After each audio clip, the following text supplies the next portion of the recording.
नमस्कार दोस्तों, रामानंद सागर की जो रामायण आपने टीवी पर देखी होगी वो भगवान राम और लक्ष्मण जी के सरयू में जल समाधि लेने के साथ ही समाप्त हो जाती है।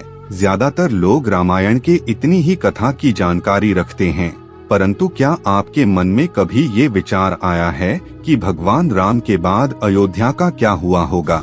भगवान राम की संतानें लव और कुश का क्या हुआ होगा और सूर्यवंशियों का वंश आगे कैसे बढ़ा होगा? तो दोस्तों, अगर आप भी इन सभी प्रश्नों के उत्तर जानना चाहते हैं तो इस वीडियो को अंत तक जरूर देखिएगा और आगे बढ़ने से पहले हमारे चैनल को सब्सक्राइब कर लीजिए। तो चलिए शुरू करते हैं। दोस्तों, रावण का अंत करने के बाद जब श्री राम माता सीता को अपने साथ वापस अयोध्या ले आए, तब माता सीता को ये नहीं पता था कि उनके लिए अभी परीक्षाओं का अंत नहीं हुआ और एक दूसरी परीक्षा अभी भी उनके मार्ग में खड़ी है। जब राम ने अपनी प्रजा के सवाल उठाने पर माता सीता को ही त्याग दिया, उसके बाद माता सीता को वाल्मीकि के आश्रम में रहने के लिए जगह मिली, जहां उन्होंने अपने बेटों लव और कुश को जन्म दिया और उनका पालन पोषण किया। लेकिन इतना सब होने के बाद भी ये कहा जाता है कि माता सीता के पति श्री राम का ये प्रेम ही था कि उन्होंने सीता को त्यागना के बाद किसी दूसरी रानी से शादी नहीं की। वे सीता की अनुपस्थिति में उनकी कमी को पूरा करने के लिए अपने साथ यज्ञ में सोने की गुड़िया लेकर बैठे थे। सोने की गुड़िया इसीलिए क्योंकि सोने को सबसे पवित्र माना जाता है। आइए अब जानते हैं कि जब भगवान राम ने राजपाट छोड़ा तो रघुवंश का क्या हुआ और किसने शासन किया। भगवान राम के राजपाट छोड़ने के बाद कुश अपनी सेना के साथ अयोध्या आए और उन्होंने वहां का शासन संभाला। उन्होंने कुमुदावती से विवाह किया और अतिथि के पिता बने। इसके बाद अतिथि के पुत्र हुए निषाद, निषाद के पुत्र हुए नल और नल के बाद हुए नव, और इस तरह ये वंशावली बढ़ते बढ़ते आ पहुंची महाभारत काल के राजा बृहदबल तक। इतिहास में बृहदबल का जिक्र कुश की 50वीं पीढ़ी के रूप में होता है। यही भगवान राम के वंशज भी थे जिन्होंने कुरुक्षेत्र के युद्ध में कौरवों की ओर से युद्ध लड़ा था। चक्रव्यूह युद्ध के दौरान अभिमन्यु और बृहदबल के बीच घमासान युद्ध हुआ और अभिमन्यु के प्राणघातक तीर से बृहदबल की मृत्यु हो गई। आगे बढ़ने से पहले दोस्तों, आपको बता दें कि पुराणों में भरत, लक्ष्मण और शत्रुघ्न के भी दो पुत्रों का जिक्र मिलता है। भरत के 2 पुत्र हुए दक्ष और पुष्कर, लक्ष्मण के पुत्र चित्रांगद और चंद्रकेतु, हमारे शत्रुघ्न के पुत्र हुए सुबाहु और शिवसिंह। जब राम ने भरत का राज्याभिषेक करना चाहा तो भरत नहीं माने और दक्षिण कौशल प्रदेश में कुश और उत्तर कौशल में लव का अभिषेक कर दिया गया। भगवान राम के काल में भी कौशल राज्य उत्तर कौशल और दक्षिण कौशल में विभाजित था।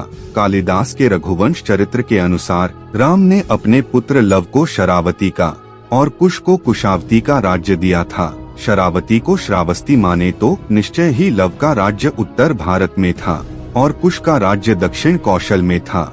रघुवंशी चरित्र के अनुसार कुश को अयोध्या जाने के लिए विंध्याचल को पार करना पड़ता था। इससे यह भी सिद्ध होता है कि उनका राज्य दक्षिण कौशल में ही था। कुश की राजधानी कुशावती आज के समय में बिलासपुर जिले में है। दोस्तों, दूसरी तरफ ऐतिहासिक तथ्यों के अनुसार लव ने लवपुरी नगर की स्थापना की थी। लवपुरी को बाद में लौहपुरी कहा जाने लगा, जो वर्तमान में पाकिस्तान में स्थित शहर लाहौर ही है।